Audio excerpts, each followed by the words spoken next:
Chaleur et marché, ça ne fait pas bon ménage. Pour ceux qui ont un étal réfrigéré comme les bouchers, les poissonniers ou des vendeurs de produits frais, pas de souci. Par contre, pour les fromages, c'est plus délicat. Fromage pâte dure, ça peut supporter la chaleur, mais bon, on évite parce que ça a tendance à un peu sécher. Les fromages donc comme le chèvre, etc., un peu moins affinés, ça on évite quand même. Hein. C'est dangereux. C'est pour ça que j'ai pris que les pâtes dures aujourd'hui.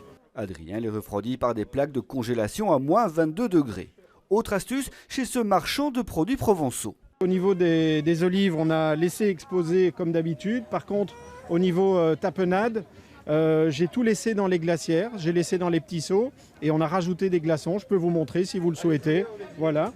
Donc, vous avez chaque fois les seaux au niveau des différentes sortes de tapenade et ici, il y a des glaçons, ce qui fait qu'on laisse tout au frais pour le moment. Les fruits et légumes non plus n'apprécient pas trop la chaleur, surtout les salades et les petites verdures.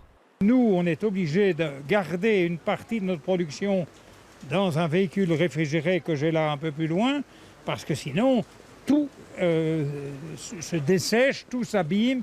Si ces contraintes n'influencent pas les prix ont quand même augmenté, plus 3,2% selon l'Observatoire des prix, à cause de la météo et de la crise Covid-19. Il y a des travailleurs étrangers qui n'ont pas pu venir travailler sur nos champs. Et donc, ça a résulté dans une augmentation de prix. Ça, c'est une chose. Il y a eu les mauvaises récoltes. Hein, ça, c'est une chose. La sécheresse qui dure maintenant. Sécheresse qui va avoir des répercussions, par exemple, pour les pommes. Elles vont être très petites parce qu'il n'y a pas eu d'eau. Elles vont être desséchées par un soleil constant. Donc, résultat de l'affaire, nous risquons d'avoir des pertes considérables.